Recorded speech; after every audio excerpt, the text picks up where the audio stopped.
양해 바랍니다. 예. 성경 봉독하겠습니다. 마태복음 25장 31절부터 26장 16절 다 같이 천천히 합독하겠습니다. 인자가 자기 영광으로 모든 천사와 함께 올 때에 자기 영광의 보좌에 앉으리니 모든 민족이 그 앞에 모으고 각각 구분하기를 목자가 양과 염소를 구분하는 것 같이 하여 양은 그 오른편에 염소는 그 왼편에 두리라.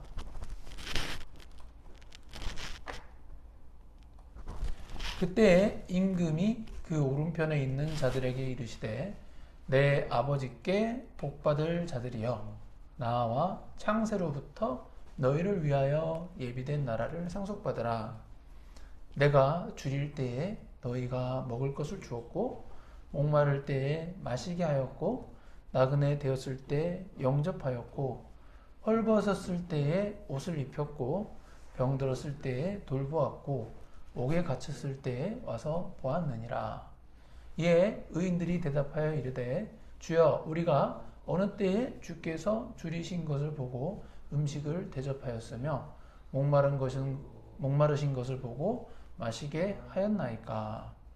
어느 때에 나그네 되신 것을 보고 영접하였으며 헐벗으신 것을 보고 옷 입혔나이까. 어느 때에 병드신 것이나 옥에 갇히신 것을 보고 가서 배웠나이까 하리니 임금이 대답하여 이르시되 내가 진실로 너희에게 이르노니 너희가 여기 내 형제 중에 지극히 작은 자 하나에게 한 것이 곧 내게 한 것이라 하시고 또 왼편에 있는 자들에게 이르시되 저주를 받은 자들아 나를 떠나 마귀와 그 사자들을 위하여 예비된 영원한 불에 들어가라. 네. 내가 줄일 때 너희가 42절입니다. 내가 줄일 때에 너희가 먹을 것을 주지 아니하였고 목마를 때에 마시게 하지 아니하였고 나그네 되었을 때에 영접하지 아니하였고 헐벗었을 때에 옷 입히지 아니하였고 병들었을 때와 옥에 갇혔을 때에 돌보지 아니하였느니라 하시니 그들도 대답하여 이르되 주여 우리가 어느 때에 주께서 줄이신 것이나 목마르신 것이나 나그네 되신 것이나 헐벗으신 것이나 병드신 것이나 옥에 갇히신 것을 보고 봉양하지 아니하더이까. 이에 임금이 대답하여 이르시되 내가 진실로 너희에게 이르노니 이 지극히 작은 자 하나에게 하지 아니한 것이 곧 내게 하지 아니한 것이니라 하시리니 그들은 영벌에 의인들은 영생에 들어가리라 하시니라. 예수께서 26장입니다. 예수께서 이 말씀을 다 마치시고 제자들에게 이르시되 너희가 아는 바와 같이 이틀이 지나면 유월절이라 인자가 십자가에 못 박히기 위하여 팔리리라 하시더라. 그때에 대제사장들과 백성의 장로들이 가야바라 하는 대제사장의 관정에 모여 예수를 흉계로 잡아 죽이려고 의논하되 만나기를 민란이 날까 하노니 명절에는 하지 말자 하더라. 예수께서 베다니 나병 환자 시몬의 집에 계실 때에 한 여자가 매우 귀한 향유 한 옥합을 가지고 나와서 식사하시는 예수의 머리에 부으니 제자들이 보고 분기하여 이르되 무슨 의도로 이것을 허비하느냐. 이것을 비싼 값에 팔아 가난한 자들에게 줄 수 있었겠도다 하거늘 예수께서 아시고 그들에게 이르시되 너희가 어찌하여 이 여자를 괴롭게 하느냐. 그가 내게 좋은 일을 하였느니라. 가난한 자들은 항상 너희와 함께 있거니와 나는 항상 함께 있지 아니하리라. 이 여자가 내 몸에 향유를 부은 것은 내 장례를 위하여 함이니라. 내가 진실로 너희에게 이르노니 온 천하에 어디에서든지 이 복음이 전파되는 곳에서는 이 여자가 행한 일도 말하여 그를 기억하리라 하시니라. 그때에 12 중에 하나인 가롯 유다라 하는 자가 대제사장들에게 가서 말하되 내가 예수를 너희에게 넘겨주리니 얼마나 주렸느냐 하니 그들은 30을 달아주거늘 그가 그때부터 예수를 넘겨줄 기회를 찾더라. 아멘. 네, 감사합니다. 오늘 설교 제목은 의인 vs 악인입니다. 네, 의인 대 악인. 어떤 사람이 의인이고 어떤 사람이 악인인지 살펴보는 시간을 갖도록 하겠습니다. 마태복음 25장 31절 다 같이 한번 읽음으로 설교 시작하겠습니다. 시작. 인자가 자기 영광으로 모든 천사와 함께 올 때에 자기 영광의 보좌에 앉으리니. 아멘. 잘 보세요. 이 구절에서 인자라는 표현은 사람의 아들, 한문이죠. 중학교 때 이제 한문 과정이 있는데 아무튼 사람의 아들이므로 성자 예수님을 의미하는데 자기 영광으로 모든 천사와 오신다고 했으므로 예수님이 성자 하나님으로서의 영광 가운데 오신다는 의미입니다. 그런데 그 다음 표현이 참 어렵습니다. 자기 영광의 보좌에 앉으리니 라는 부분이 사실 어렵습니다. 이 부분이 왜 어렵다고 말씀드리냐면은 예수님이 올 때라는 그 부분을, 그 말씀하신 그 부분을 예수님의 재림으로 해석해버리면 앞에서 예수님의 재림은 분명히 뭐 타고 오신다고 했죠? 맞습니다. 구름 타고 오신다고 말씀하셨지 자기 영광의 보좌에 앉으심이라는 표현이 없기 때문입니다. 그리고 마태복음 25장 31절 이하의 내용은 예수님의 재림보다는 최후의 심판에 대한 내용이 나오기 때문에 마태복음 25장 31절을 예수님의 강림, 그러니까 예수님의 재림과 섞어서 해석을 하면은 마태복음 25장 31절이 논리적으로나 시간 순서상 전혀 앞뒤가 안 맞는 문장이 돼버립니다. 그러나 마태복음 25장 31절, 우리가 아까 방금 전에 읽은 그 구절을 이게 정확하게 해석하려면 마태복음 25장 31절은 앞서 있을 예수님이 우리가 살고 있는 이 땅에 다시 오시는, 강림하는 그 재림과는 구분하여 생각하는 것이 보수적으로 안전합니다. 그러니까 이걸 재림으로 생각하지 말라는 거죠. 재림이 먼저 있고 그 다음에 어느 특정 시점에 이게 있다라는 거죠. 마태복음 25장, 그리고 마태복음 25장 31절은 자기 영광으로 모든 천사와 함께 올 때라고만 언급하셨지 반드시 우리가 살고 있는 이 지구, 이 지상으로만 오신다고 말씀이 없으셨기 때문에 이 부분을 마태복음 25장 31절을 예수님의 재림이라고 볼 필요는 없습니다. 이 부분을 보다 명확하게 분명히 이해하기 위해서는 여기서 마태복음 24장에서 언급되었던 예수님의 재림과 오늘 25장과 비교할 필요가 있습니다. 마태복음 24장, 우리 저번 주에 공부했던 건데 마태복음 24장 30절 한번 천천히 읽어보겠습니다. 시작. 그때에 인자의 징조가 하늘에서 보이겠고 그때에 땅의 모든 족속들이 통곡하며 그들이 인자가 구름을 타고 능력과 큰 영광으로 오는 것을 보리라. 아멘. 방금 읽은 구절은 예수님의 재림에 대한 말씀인데 이 구절에 의하면 분명히 나오죠. 예수님이 구름을 타고 오실 것을 말씀하시기 전에 그때에 땅의 모든 족속들이 통곡하며 라고 되어 있습니다. 이는 우리가 살고 있는 이 지구의 땅에 존재하는 모든 족속들이 통곡한다는 것인데 이렇게 되려면은 예수님이 반드시 우리가 살고 있는 지구로 오셔야 함을 전제로 합니다.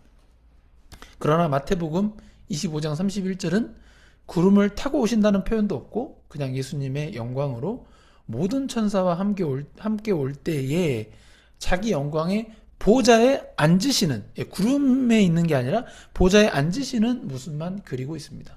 그렇다면 여기서 오신다는 표현은 이 지구로 오신다는 의미가 아닌 것으로 해석할 수 있죠. 그리고 구름을 타고 오시지도 않고 자기 영광의 보좌가 이제 큰 의자예요. 예, 자기 영광의 보좌에 앉으시는 모습만 그리고 있고 그 이후의 내용은 심판의 내용만 담고 있기 때문에 이는 요한계시록 20장에서 언급되는 백보자 심판과 이 구절을 연결지어야 합니다. 백보자 심판은 하얀 큰 의자죠. 이걸 백보자라고 합니다. 하얀 큰 의자. 예. 백보자 심판은 모든 죽은 자들이 부활하여서 최후의 심판을 받게 되고 처음 하늘과 처음 땅이 사라지는 종말을 맞이하게 됩니다. 그 백보자 심판에 대해서 예수님은 마태복음 25장 31절 이하에서 말씀하시는 것입니다. 한번 같이 두 구절 읽어보겠습니다. 시작. 모든 민족을 그 앞에 모으고 각각 구분하기를 목자가 양과 염소를 구분하는 것 같이 하여 양은 그 오른편에 염소는 그 왼편에 두리라. 아멘. 이 모든 민족을 예수님 앞에 모으는데 이 모든 민족을 양과 염소로 비유하시면서 양과 같은 사람들과 염소 같은 사람들을 구분하여 오른편과 왼편에 두신다고 말씀하십니다. 모든 민족은 아담 이후 모든 사람, 모든 세대를 포괄합니다. 고대 팔레스타인 사람들은 오른편을 좋은 편이라고 생각했기 때문에 예수님은 양과 같은 사람들을 이렇게 오른편에 두리라 라고 말씀하신 것입니다. 양은 일반적으로 하나님의 백성을 상징합니다. 오른편에 있는 자들의 운명은 다음과 같습니다. 한번 같이 읽어보겠습니다. 세 구절 시작. 그때에 임금이 그 오른편에 있는 자들에게 이르시되 내 아버지께 복받을 자들이여 나와 창세로부터 너희를 위하여 예비된 나라를 상속받으라. 내가 줄일 때에 너희가 먹을 것을 주었고 목마를 때에 마시게 하였고 나그네 되었을 때에 영접하였고 헐벗었을 때에 옷을 입혔고 병들었을 때에 돌보았고 옥에 갇혔을 때에 와서 보았느니라. 아멘. 34절에 언급된 이 임금은 예수 그리스도를 상징합니다. 그래서 예수님의 오른편에 있는 자들에 대하여 내 아버지께 복받을 자들이여 나와 창세로부터 너희를 위하여 예비된 나라를 상속받으라 라고 말씀하십니다. 예비된 나라를 그러니까 예수 그리스도를 믿는 신자들이 하나님 나라에서 이 왕권, 하나님의 왕권에 참여할 것을 시사하는 것입니다. 이 예비된 나라를 상속받는다라는 것은. 그런데 하나님의 나라를 상속받는 자들, 그러니까 성부 하나님께 복받을 자들은 마태복음 25장 35절과 36절에서 언급한 그런 특징들이 있습니다. 그들은 내가 줄일 때, 다시 말해서 예수님이 줄일 때, 배고플 때 너희가 먹을 것을 주었고 목마를 때에 마시게 하였고 나그네 되었을 때 영접하였고 헐벗었을 때에 옷을 입혔고 병들었을 때에 돌아보았고 옥에 갇혔을 때에 와서 보았다는 것입니다. 주림, 목마름, 나그네됨, 헐벗음, 병듦, 옥에 갇힘 등과 같은 이 힘들고 고통스러운 상황은 예수님의 복음을 위하여 고난을 당할 때 도움을 준 것을 의미합니다. 그러나 예수님을 상징하는 임금의 말에 대해서 의아하게 여긴 의인들이 다음과 같이 질문하는 것을 이렇게 말씀하십니다. 이 37절에서 39절 천천히 한번 같이 읽어보겠습니다. 이에 의인들이 대답하여 이르되 주여 우리가 어느 때에 주께서 줄이신 것을 보고 음식을 대접하였으며 목마르신 것을 보고 마시게 하였나이까? 어느 때에 나그네 되신 것을 보고 영접하였으며 헐벗으신 것을 보고 옷 입혔나이까? 어느 때에 병드신 것이나 옥에 갇히신 것을 보고 가서 배웠나이까 하리니? 이렇게 물어봤죠. 임금으로 상징되는 예수님이 항상 주림, 목마름, 나그네됨, 헐벗음, 병듦, 옥에 갇힌 등과 같은 힘들고 고통스러운 상황으로 계셨던 것은 아니었기 때문에, 예수님이 항상 그랬던 건 아니거든요. 그런 것은 아니었기 때문에 의인들은 임금의 말이 궁금할 수밖에 없었습니다. 궁금하죠. 이에 대해서 예수님은 다음과 같이 말씀하십니다. 한번 같이 읽어보겠습니다. 임금이 대답하여 이르시되 내가 진실로 너희에게 이르노니 너희가 여기 내 형제 중에 지극히 작은 자 하나에게 한 것이 곧 내게 한 것이니라 하시고. 아멘. 너희 중에 지극히 작은 자는 예수님의 제자들과 모든 신자들을 의미합니다. 특히 박해를 받는 제자들과 신자들 중에서 이 소외된 자들을 가리킵니다. 이러한 사람들에게 도움을 주는 것이 바로 예수님께 한 것이고, 그러한 자들이 양과 같은 자들로서 예수님의 오른편에 있게 된다는 것을 깨닫게 됩니다. 그렇다면 반대로 예수님의 왼편에 있는 자들, 다시 말해서 염소로 상징되는 사람들의 운명을 살펴보겠습니다. 마태복음 25장 41절에서 43절, 이게 뭐 좀 같이 읽으면 지루함이 덜하거든요. 한번 같이 천천히 음미하면서 읽어보겠습니다. 또 왼편에 있는 자들에게 이르시되 저주를 받은 자들아 나를 떠나 마귀와 그 사자들을 위하여 예비된 영원한 불에 들어가라. 내가 줄일 때에 너희가 먹을 것을 주지 아니하였고 목마를 때에 마시게 하지 아니하였고 나그네 되었을 때 영접하지 아니하였고 헐벗었을 때에 옷 입히지 아니하였고 병들었을 때와 옥에 갇혔을 때에 돌보지 아니하였느니라 하시니. 아멘. 우선 예수님의 왼편에 있는 자들은 저주를 받은 자들이라고 정의하십니다. 그들은 저주를 받았기 때문에 그러니까 화면을 보셔야 됩니다. 예수를 떠나 마귀와 그 사자들을 위하여 예비된 영원한 불에 들어가는 것을 말씀하십니다. 여기서 말하는 영원한 불이라는 것은 불못을 의미합니다. 요한계시록 21장 14절 한번 같이 읽어보겠습니다. 사망과 음부도 불못에 던져지니 이것은 둘째 사망 곧 불못이라. 아멘. 방금 읽었던 요한계시록 21장 14절은 백보자 심판의 상황인데, 이 구절에서 지옥을 상징하는 음부가 백보자 심판 때 불못으로 던져진다는 내용이 나옵니다. 예수님의 왼편에 위치되고 저주받은 자들로서 영원한 불구덩이인 불못에 들어가게 되는지 의인과 반대되는 개념으로 이렇게 설명하십니다. 앞에서 언급된 동일한 고난들이 언급되지만 그들은 의인들과 달리 이 악인들은 긍휼을 베풀지 않고 예수님의 제자들이 복음을 위해 수고하고 고난을 당할 때 아무런 도움을 주지 않았던 자들입니다. 이들 또한 의인들처럼 질문합니다. 44절 45절 한번 같이 읽겠습니다. 시작. 그들도 대답하여 이르되 주여 우리가 어느 때에 주께서 줄이신 것이나 목마르신 것이나 나그네 되신 것이나 헐벗으신 것이나 병드신 것이나 옥에 갇히신 것을 보고 공양하지 아니하더이까. 이에 임금이 대답하여 이르시되 내가 진실로 너희에게 이르노니 이 지극히 작은 자 하나에게 하지 아니한 것이 곧 내게 하지 아니한 것이니라 하시니리. 아멘. 의인들과는 정반대로 복음을 위해 헌신하는 자들에게 아무것도 하지 아니한 자들이 악인으로 분류됩니다. 이 백보자 심판의 마지막은 다음과 같습니다. 영벌은 영원한 벌을 의미하고 영생은 영원한 생명을 의미합니다. 그러니까 백보자 심판의 결과는 영벌 아니면 영생인 것이죠. 영벌도 영원히 삽니다. 영원히 벌 받으면서 사는 거예요. 그래서 우리가 이 영원하다는 단어를 다시 한번 가슴 깊이 새길 필요가 있습니다. 영원히 벌 받을 것인지, 영원히 행복하게 생명으로 살 것인지. 사람들은 육체가 죽으면 끝이라고 생각할 수 있습니다.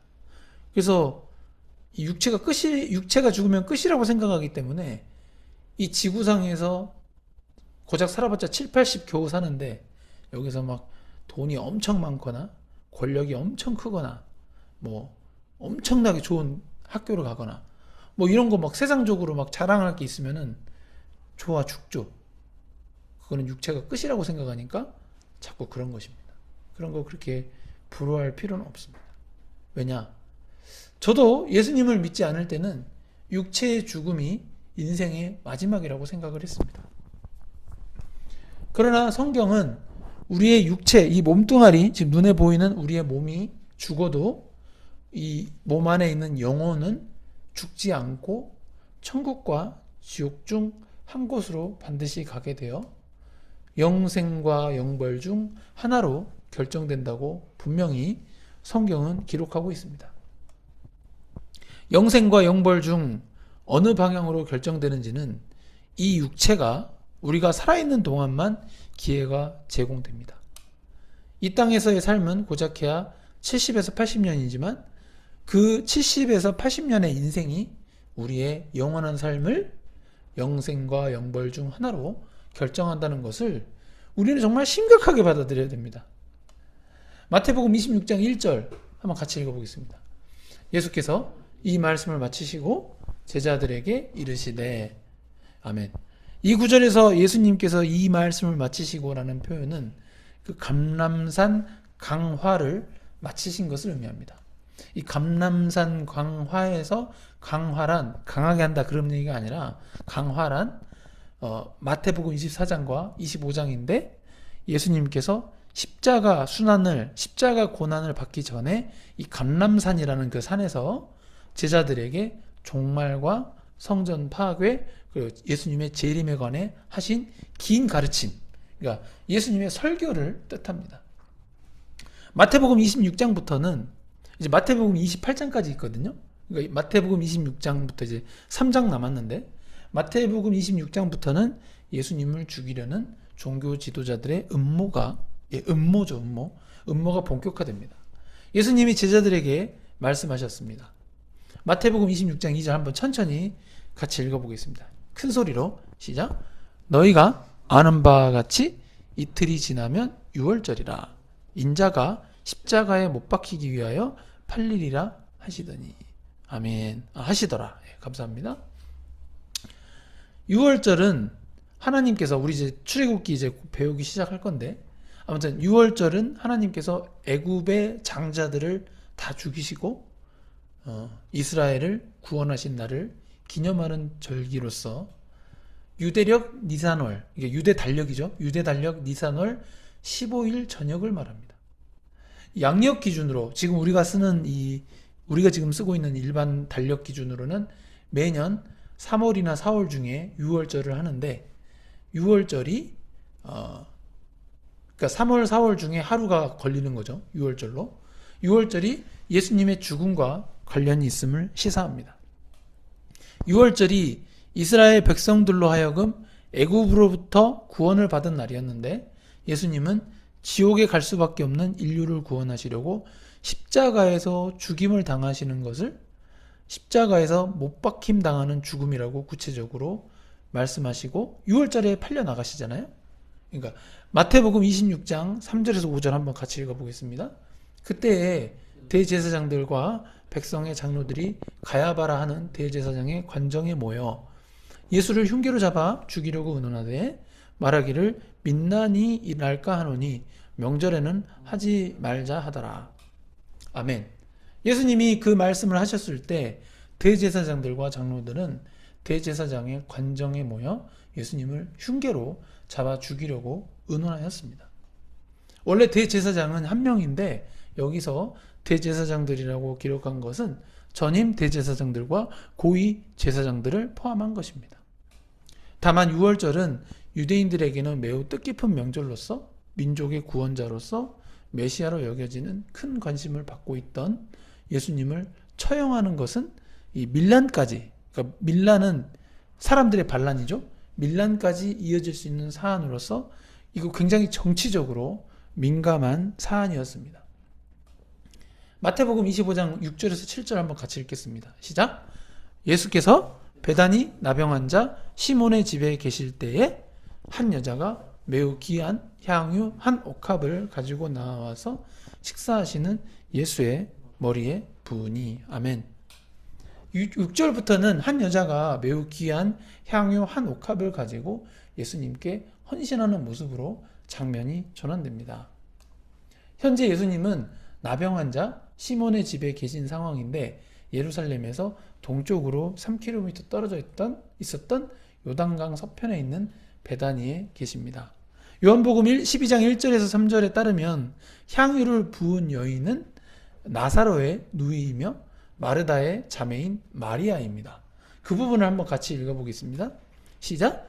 6월절 엿새 전에 예수께서 베다니에 이르시니 이곳은 예수께서 죽은 자 가운데서 살리신 나사로가 있는 곳이라. 거기서 예수를 위하여 잔치할새 마르다는 일을 하고 나사로는 예수와 함께 앉은 자 중에 있더라. 마리아는 지극히 비싼 향유 곧 순전한 나드 한 근을 가져다가 예수의 발에 붓고 자기 머리털로 그의 발을 닦으니 향유 냄새가 집에 가득하더라. 아멘. 6월절 이게 요한복음은 이게 이 사건들의 시간 순서대로 적어놨는데 마태복음은 시간 순서대로 적지 않고 사건 중심으로 적어놨습니다. 그 부분을 감안해 주시고요. 아무튼 비싼 향유 곧 순전한 나드라고 적혀 있는데 나드는 인도 지역에 있는 나드 식물의 뿌리에서 채취한 고급 향유, 향이 나는 기름이죠. 향유를 말합니다. 그리고 옥합은 이게 병이거든요. 그래서 깨트렸을 때 한 번 사용할 수 있도록 제작된 이 목이 가늘고 긴 항아리입니다. 이 나드 한 옥합의 가격은 약 300데나리온으로서 노동자의 1년치 품삯에 해당하기 때문에 매우 값비싼 것임을 알 수 있습니다. 이게 300데나리온이 왜 1년치 품삯이냐? 이 사람들이 주일은 일 안 하잖아요. 그죠? 1년에 52주일이니까 365일 중에 52일 빼면은 310일 정도 되니까 약 300데나리온 비슷하죠. 그죠? 그래서 1년치 품삯인 것입니다. 매우 비싼 값이죠. 이 부분에 대해서 마태복음과 요한복음을 통합해서 읽으면은 그 여인이 예수님의 머리에 붓고 발에 부었음, 그러니까 머리에다 먼저 기름을 붓고 발에다가 부었음을 확인할 수 있습니다. 이 비싼 향유를 모두 부어버리는 것은 그 본 제자들은 다음과 같이 반응합니다. 한번 마태복음 26장 8절에서 9절 같이 읽어보겠습니다. 시작! 제자들이 보고 분개하여 이르되 무슨 의도로 이것을 허비하느냐? 이것을 비싼 값에 팔아 가난한 자들에게 줄 수 있었겠도다 하거늘. 아멘. 네. 요한복음에서는 가룟 유다가 분개했다고, 그러니까 화냈다고 이름을 분명히 밝히지만 마태복음에서는 가룟 유다뿐만 아니라 다른 제자들도 이 마리아의 행위에 대해서 분개했다고 언급합니다. 어떻게 보면은 제자들의 반응은 상식적인 반응이기도 합니다. 뭐 집에서 몇십만 원짜리 물건 깨트려도 엄청 부모님이 뭐라 하잖아요. 그죠? 근데 이거는 뭐 지금 1년치 그 연봉이니까 몇천만 원이잖아요. 지금 가치로 따지면. 왜냐하면 예수님께서도 이렇게 말씀하셨어요. 부자 청년에게 재산을 다 팔아가지고 가난한 사람을 도우라고 말씀하셨던 적도 있었기 때문입니다. 그들의 반응은 인간적인 상식에서는 틀린 말이 아니었지만 그것은 어디까지나 일반론일 뿐입니다. 왜냐하면 지금은 예수님이 십자가 처형을 받기 위해 잡혀가시기 직전 시점이기 때문입니다. 예수님의 십자가 처형이 예고되었고 임박한 상황에서 매우 귀한 향유 한 옥합을 붓는 이 여인의 행위는 상징적으로 좋은 일이 되는 것입니다. 그래서 예수님은 다음과 같이 말씀하십니다. 같이 한번 천천히 큰 소리로 읽어보겠습니다. 예수께서 아시고 그들에게 이르시되 너희가 어찌하여 이 여자를 괴롭게 하느냐? 그가 내게 좋은 일을 하였느니라. 아멘. 이 여인의 행동은 구속사적으로, 그러니까 사람을 구원하는 역사, 구속사적으로도 중요한 의미를 내포하고 있습니다. 어떠한 의미에서 중요한지는 예수님이 다음 구절들에서 말씀하십니다. 우리 지루하지 않도록 한번 같이 천천히 읽어보겠습니다. 세 구절 시작! 가난한 자들은 항상 너희와 함께 있거니와 나는 항상 함께 있지 아니하리라. 이 여자가 내 몸에 이 향유를 부은 것은 내 장례를 위하여 함이니라. 내가 진실로 너에게 이르노니 온 천하에 어디서든지 이 복음이 전파되는 곳에서는 이 여자가 행한 일도 말하여 그를 기억하리라 하시니라. 아멘. 예수님께서 여인의 행동에 대해서 이 좋은 일이라고 평가하신 이유는 여인이 향유를 부은 것이 예수님께서 십자가 처형을 당하여서 육체적 죽음을 맞이할 것인데 예수님의 장례를 위하여 한 것이라고 말씀하셨기 때문입니다. 그런데 흥미로운 부분은 그 여인은 자신이 예수님의 장례를 목적으로 향유를 부은 것은 아니었던 것으로 보여집니다. 그러니까 자기도 모르고 그냥 부은 거예요. 하나님의 영광이 가득한 예수님을 사모했기 때문에 그냥 고급 향유를 부은 것인데 예수님은 그 여인의 순수한 행동을 예수님의 장례 준비라고 말씀해 주셨습니다.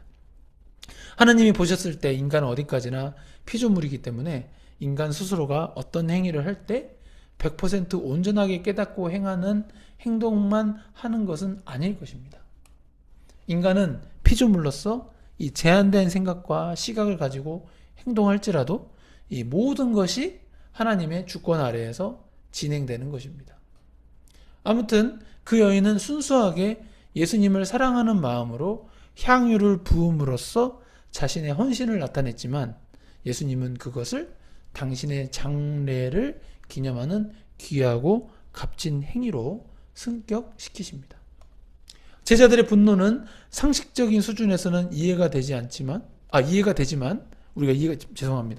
제자들의 분노, 이 제산을 향한 제자들의 분노는 상식적인 수준에서는 이해가 되지만 상황과 그 시점에 따라서 더 중요한 의미가 부여될 수 있는 이 여인의 행동을 이해하지 못했습니다.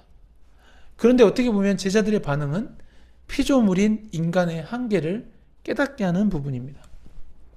그러나 반대로 예수님은 이 복음이 전파되는 곳에서는 이 여자가 행한 일도 말하여 그를 기억하리라 라고 말씀하시는데 그 여인의 행동이 얼마나 값진 것이었는지 강조하시는 말씀입니다. 그러나 14절부터는 예수님을 배신하는 장면으로 갑자기 전환이 됩니다.